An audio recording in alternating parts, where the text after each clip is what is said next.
मेरे लिए spy family वो एनिमे है जिसे मैंने शुरुआत के 8-10 एपिसोड्स में दोस्तों को जा के रेकमेंड किया था, पर 37th एपिसोड तक आते आते वो एक्साइटिंग फैक्टर ही खत्म हो गया। Spy family is an anime with a very interesting plot. एक डिटेक्टिव को एक बहुत बड़ा मिशन दिया गया है जिसे पूरा करने के लिए उसे एक फैमिली बनानी होगी, तो वो एक वाइफ ढूंढता है जो एक असैसिन है, एक छोटी सी बच्ची को अडॉप्ट करता है जो लोगों के दिमाग पढ़ सकती है, और तीनों अपनी असली आइडेंटिटी को एक दूसरे से छुपा के रखते हैं। डिटेक्टिव का नाम है लॉयड, असैसिन का नाम है योर और उस बच्ची का नाम है Anya. And I have to tell you, किसी के लिए नहीं, बस आन्या के लिए आपको इस एनिमे को एक ट्राई जरूर देना चाहिए, क्योंकि इससे ज्यादा क्यूट कैरेक्टर आपने अपने एनिमे वर्ल्ड में नहीं देखा होगा। मैं किसी भी एनिमे को जनरली जापानीज में देखना ही प्रेफर करता हूँ, पर सिर्फ ट्राई करने के लिए मैंने स्पाई फैमिली देखा हिंदी में। अब कुछ एनिमे के महाज्ञानी आके कमेंट्स में मेरा मजाक उड़ाए, उससे पहले ही मैं बता देता हूँ कि अगर किसी एनिमे का हिंदी डब ऑफिशियली अवेलेबल है यूट्यूब पे, तो उसे ट्राई करने में क्या प्रॉब्लम है। और सबसे बड़ी बात, इसका हिंदी डब बहुत बढ़िया था। स्पेशली आन्या की वॉइस डबिंग आपको इतना अडॉर करवाएगी उस कैरेक्टर के साथ कि आप जापानीज डब और हिंदी डब में फर्क ही नहीं समझ पाओगे। ये तो बात हो गई डबिंग की। अब बात करते हैं इसकी स्टोरी की। एक्चुअली में क्यों एंड तक आते आते स्पाई फैमिली के लिए वो एक्साइटमेंट मेरे लिए खत्म हो गई। ये एनीमे कभी कभी अपनी स्टोरी से इतना ड्रैग हो जाता है कि कुछ मोमेंट्स के लिए आपको याद करना पड़ेगा कि कैरेक्टर असल में करना क्या चाहता है। मिशन को ऑपरेशन स्ट्रिक्स का नाम दिया गया है, पर उस मिशन को पूरा करने के लिए बीच बीच में इतने छोटे छोटे कारनामे करवाए जाते हैं कैरेक्टर से कि आपका पूरा ध्यान उस छोटी सी चीज में चला जाएगा। फॉर एग्जाम्पल, लॉयड को उस मिशन के रिलेटेड एक पेंटिंग चुरानी है, पर उस पेंटिंग को पाने के लिए उन्हें एक टेनिस टूर्नामेंट जीतना होगा जहां खुलेआम चीटिंग चल रही है। बस लॉयड और उसके पार्टनर ही चीटिंग नहीं कर सकते, और बाकी के प्लेयर्स कैसे चीटिंग करके उन दोनों को हराने की कोशिश कर रहे हैं, उसमें ही सारा फोकस पॉइंट चला जाता है। और ऐसे एग्जांपल्स आपको बहुत बार दिख जाएंगे इस एनीमे के दौरान। कुछ चीजों को बहुत ज्यादा एग्जैजरेट किया गया है, जैसे इतनी छोटी सी बच्ची का बड़े से बड़ा क्रिमिनल कुछ भी उखाड़ नहीं पाता, और हर बार आन्या बच के वापस आती है और लॉयड को जरा भी भनक नहीं लगती। लॉयड को एनीमे के अंदर दुनिया का सबसे बेस्ट डिटेक्टिव कहा गया है, और भाई साहब के घर में एक असैसिन और एक टेलीपैथ रह रही है, लेकिन उसको एक बार भी इस चीज के लिए डाउट नहीं हुआ। सिर्फ इतना ही नहीं, कुछ चीजें तो इतनी वियर्ड है कि आपको अजीब लगने लगेगा, लाइक योर और उसके भाई का रिलेशन, आन्या की दोस्त बेकी का लॉयड के लिए अट्रैक्ट होना।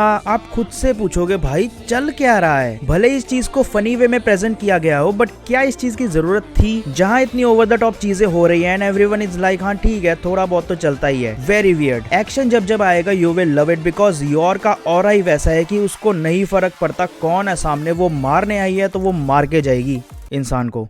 शिप वाला action sequence was very beautiful, जहां एक साइड फुल मारामारी चल रही है और एक साइड आतिशबाजी हो रही है with that nice background music. तीनों मेन कैरेक्टर्स में से मुझे योर का कैरेक्टर सबसे वेल रिटन लगा, क्योंकि लास्ट तक उसको जिस चीज के लिए रखा गया था उसका फोकस उसी चीज में बरकरार है, अनलाइक लॉयड एंड आन्या। एक बहुत ही बढ़िया चीज हमें दिखाई गई है, वो है तीनों के बीच की बॉन्डिंग। लाइक लॉयड ने कहा तो है कि वो ये फैमिली सिर्फ मिशन के लिए बना रहा है, पर मुझे लगता है कि एंड तक आते आते तीनों इतने ज्यादा कनेक्ट हो जाएंगे कि ये एक फॉरएवर फैमिली बन जाएगी। और एनीमे तो अभी बहुत आगे तक जाने वाला है। अभी तक कुल मिला के 2 सीजन है विद टोटल ऑफ 37 एपिसोड्स। आपको बोर तो फील नहीं होगा किसी भी एपिसोड में, पर हाँ स्टोरी जरूर ड्रैग होती नजर आएगी, but still you can give it a try अगर आपको कुछ फ्रेश देखना है। वीडियो अगर आपको अच्छी लगे तो चैनल को सब्सक्राइब कर देना, वीडियो अपने फ्रेंड्स के साथ शेयर जरूर करना, और मैं आपको मिलता हूँ नेक्स्ट वीडियो में।